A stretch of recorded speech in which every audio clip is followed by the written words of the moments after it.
Hello viewers, welcome back to my channel. I got a real treat for you tonight. Not only am I going to review my brand new Heimdallr Willard homage, I got another couple of watches I'm going to talk about while we're here. But anyway, let's get into this. This is the Heimdallr, which is the homage of the Seiko 6105-8110 Turtle, aka Willard watch. And if anybody doesn't know what the Willard watch is, this Captain Willard on Apocalypse Now wore the Seiko 6105 in that movie, and I got a lot of attention over that. Anyway, let's get into this watch. We have a very nicely finished cushion case that measures, by my measurement, 43.5 millimeters in diameter. If you measure from the crown to this edge of the case, it measures in at 47.7. You have a lug tip to lug tip of 47.3. Their website claims that it's 12 millimeters thick, but by my measurements on my calipers, I got 13.75. It's a little chunky, and slight dome to that crystal, and we'll talk about that more in a little bit. It is 20 millimeter between the lugs. If you want to change the bracelet. Now Heimdallr does have a fitted a bracelet with fitted end links for this watch, but I wanted the black rubber strap, number one, because it was a little less expensive, and number two, I plan on putting a shark mesh bracelet on this in the near future. And okay, our crystal is sapphire with blue AR coating. You can see that reflecting off of my desk lamp. Ceramic bezel insert. Illuminated lume pip there. The dial and the lume pip are C3 Super Luminova. Has the Seiko NH35A movement, so it hacks and hand winds, and we'll get into that in a little bit. Screw down crown, screwed down case back with the Heimdallr shark logo and a little bit of information here. 200 meters water resistance. I don't know what the HBTM5 means. I guess I need to look that up. Sapphire crystal glass, automatic movement, caliber NH35A. And a really cool looking shark. It almost looks like they're trying to spell Heimdallr in script in the shark, but I'm not really sure. I don't know if you can see that. I can. All right. Let's look at... oh yeah, it weighs in at 97.5 grams. That's with the strap. I don't know what the weight would be with the bracelet. That's not listed on their website, and I don't own a gram scale. I use an ounce scale generally and do the conversion. And it has a 2-year warranty, and I haven't had to deal with Heimdallr's warranty service yet, but my understanding is they're very good. Let's take a close look at this dial. Very flat black dial. You have applied stainless steel indices. The date window is framed. You have the original style hands with the semaphore arm is what it looks like to me, the second hand. And before we get real far, I'm going to go ahead and charge this lume up and kill the light, and we'll get a quick lume shot. The lume's pretty impressive on this. Be right back.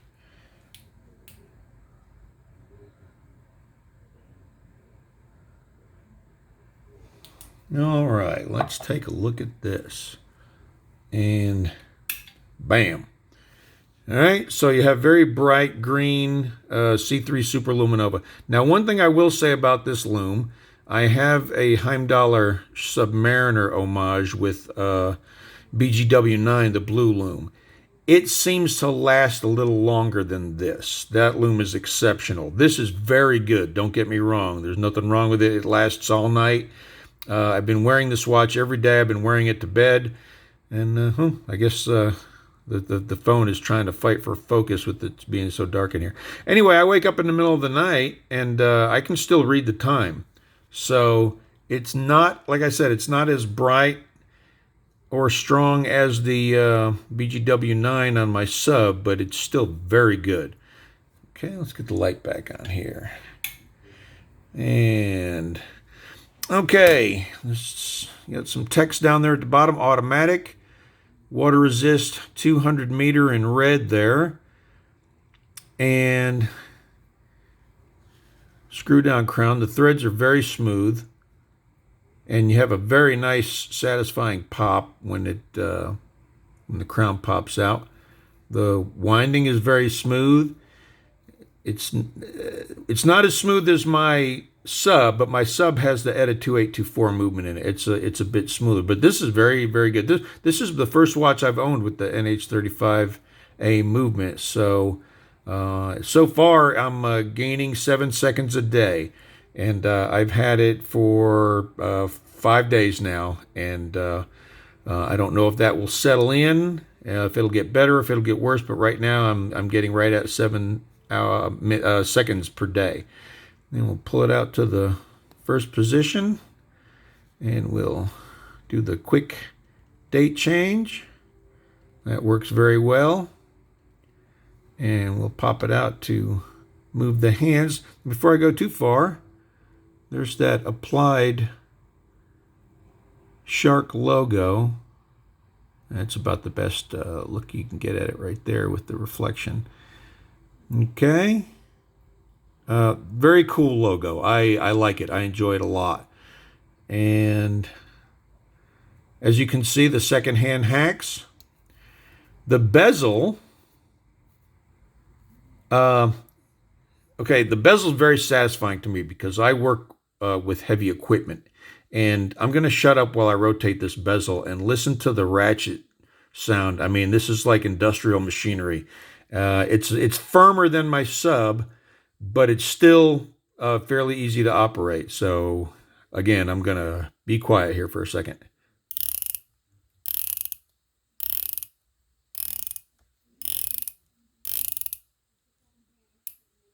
A little bit of back play, and I'll shut up again.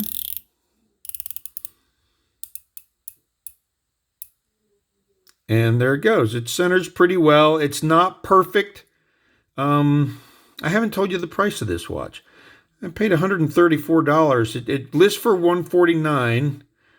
I used a coupon code, and I got it shipped to my house for $134. And that's a hell of a deal. I got to tell you, this is a lot of watch for the money.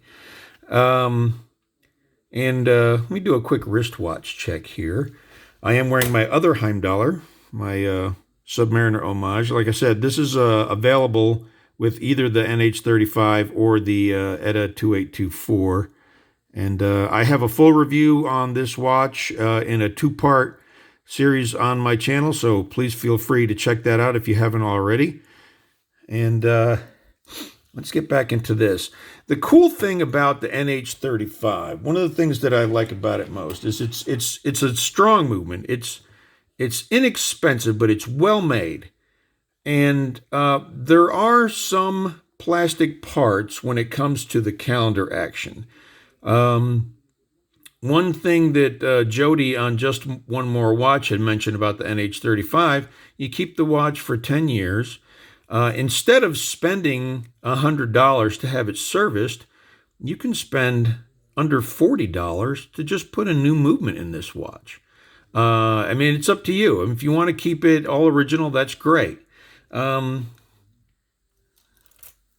This is my 1990 Seiko 7002-700J. This is a J model. And I won't let this watch dominate the video. I just want to tell you a couple things about this. This is a Japan model that I bought in Saudi Arabia in 1990 when I was stationed over there for Desert Shield and Desert Storm. I did spend $70 to have this watch serviced for a number of reasons. It has a rare, a rarer movement. And this watch has a lot of sentimental value. I've been the only owner for 30 years, so this watch I will pay to have serviced. This watch isn't going to cost me a whole lot in service if I just want to swap the movement. And the beautiful thing about the NH35 is that they are so commonly used in micro brands. They're just plentiful out there. You can always get them. So I don't know what else to say about this watch. I'm very satisfied. I didn't talk about the finishing on the case. You have a coin edge bezel that provides a lot of grip, and no problem rotating it. And like I said, I mean, you can almost feel the spring vibrate in there. It's just such a robust action. And then again, you have the circular brushing on the top surface. On the sides, you have polishing. And on the back side, you have inline brushing, and then you have the polished case cover. So I'm going to take off my sub, and we'll give you a wrist shot with the 6105. And even though it is a little bit of a larger watch, I think you'll be able to tell visually that there's nothing poking you in the back of the wrist. The crown, the protector lugs are even finished nice and smooth. So whatever little bit of contact that makes with the back of my wrist, it's comfortable. And this is a copy of the original waffle strap that this watch came with. And you got the Heimdallr logo on the strap buckle there. It's comfortable. It has good weight. It looks good. It's accurate.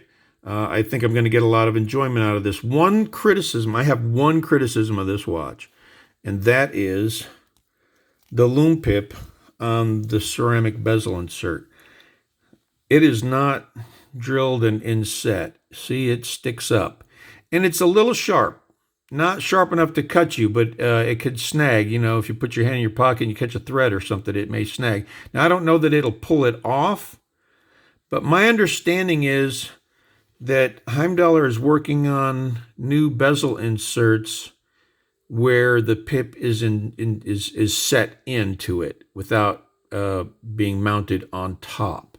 So that is really the only criticism I have. Otherwise, I'm enjoying this. I got it in the mail last Friday, and here it is Wednesday, and this is the only watch I've worn up until I put my sub on, just to keep it in the Heimdallr family for the video. I generally wear a different watch every day, but since I got this, I just can't get it off my wrist. I love it. So I'm very happy for the subscribers. I'm very happy for the comments, both positive and negative. Everything I learned from. This is a little fun addition to my watch hobby, just doing reviews like this. I enjoy it, and I appreciate you all for watching. And hopefully we'll be doing some more of these. I think I'm going to do a video on this one pretty soon. And we'll talk about some of my memories with this watch, good and bad. But 30 years, I mean, you're going to rack them up. So anyway, thanks again, everybody. I appreciate y'all. And until the next watch review, adios.